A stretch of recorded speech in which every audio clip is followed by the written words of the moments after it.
Let me ask you something simple, but quietly meaningful. When was the last time you truly felt your birthday? Not just acknowledged it, not just replied thank you to a few messages, but actually felt it the way you once did as a child. Back when your chest filled with excitement at balloons, cake, and the feeling that, for one small, sacred day, the world was paying attention to you. Now fast forward to adulthood. The same date arrives, and somehow, it feels ordinary. You wake up, maybe see a few notifications, maybe your mom calls, and then the day keeps moving. You tell people you don't really celebrate anymore. You say you don't care. You say it's just another day. But is it really? Because beneath that casual tone, beneath that quiet indifference, there's often a deeper story. People who treat their birthday like a normal day aren't emotionally detached. In many cases, they're the most introspective ones. The ones who learn to lower expectations because disappointment taught them how. From a psychological perspective, birthdays act like emotional mirrors. They reflect how you feel about being alive, how you relate to attention, and how comfortable you are being seen. When someone says, "I don't care about my birthday," sometimes it means, "I don't need validation anymore." But other times, it really means, "I stopped expecting it." There's a quiet difference between emotional maturity and emotional withdrawal, and birthdays have a subtle way of revealing which one we've leaned into.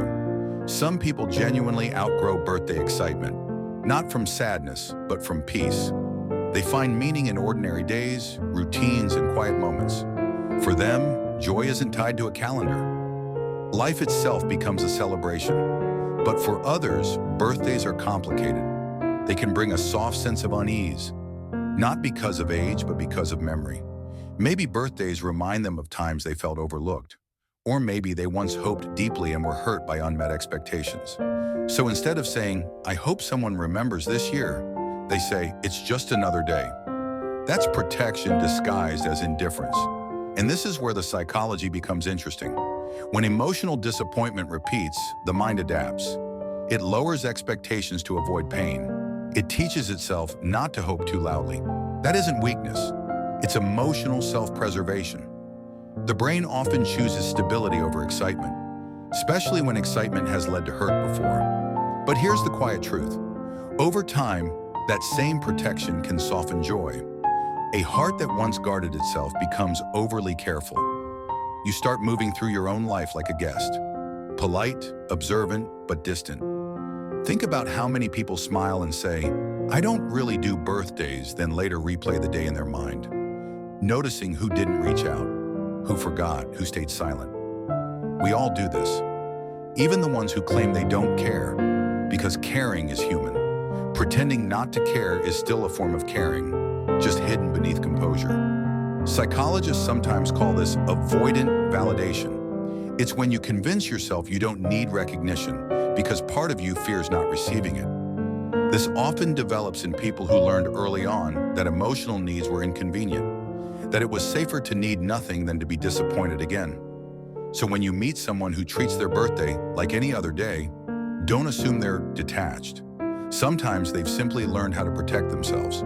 They've traded excitement for control, but control has a cost, because beneath the calm surface of "it's just another day" lies a truth we all share. We want to be seen, not praised, not celebrated with grand gestures, just seen. Birthdays are symbolic. They mark existence itself.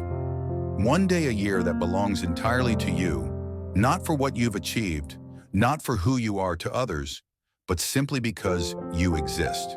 And that reminder brings mixed emotions: gratitude, loneliness, nostalgia, indifference, sometimes all at once.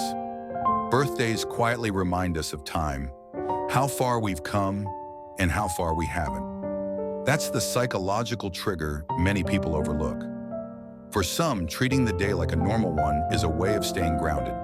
If they don't make it special, time doesn't feel so heavy. Another year doesn't feel so loud. There's also a shift that happens as we grow older. In childhood, birthdays represent belonging. In adulthood, attention can feel uncomfortable.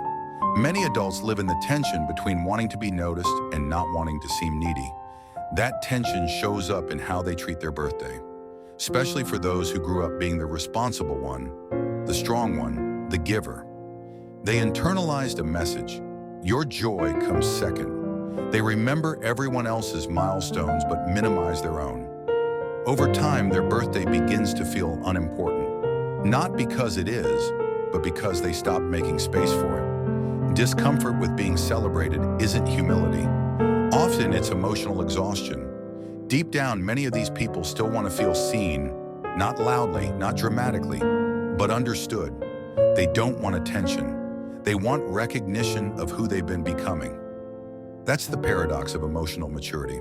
The more self-reliant you become, the harder it feels to receive care without questioning it. So birthdays become neutral ground, places where vulnerability could surface, but gets replaced by practicality. It's fine, and you say, let's just get through the day. But inside, your mind is holding nostalgia, gratitude, sadness, and quiet longing all at once. Psychologists call this temporal self-awareness. That moment when you compare who you were a year ago to who you are now. Sometimes that gap feels uncomfortable. So instead of celebrating, people downplay. Not to avoid reflection, but to face it privately. Because not all growth needs an audience. Some growth is invisible. It's in how you respond differently than you once did, how you forgive faster, how you notice beauty where you used to rush past it. Maybe that's the truest celebration of all. Still, there's a gentle truth worth remembering. Even the most self-sufficient people deserve to feel special sometimes. Not because they need validation, but because recognition nourishes the parts of them that carry others. The ones who treat their birthdays like any other day are often the ones who show up for everyone else. And sometimes they forget they deserve light too. If you've ever felt that quiet ache on your birthday, the kind that doesn't ask for attention but still lingers, that's your heart reminding you that connection matters. It's reminding you that you're human. Birthdays aren't about perfection or achievement. They're about existence, about still being here, still learning, still becoming. So if your birthday feels ordinary, maybe that's not something to fix. Maybe it's something to honor, because meaning doesn't always need noise. And if someone remembers, let them. Let them say your name. Let them remind you that you matter, because you do, even on ordinary days, especially on those. If this resonated with you, subscribe and share this with someone who might need to hear it.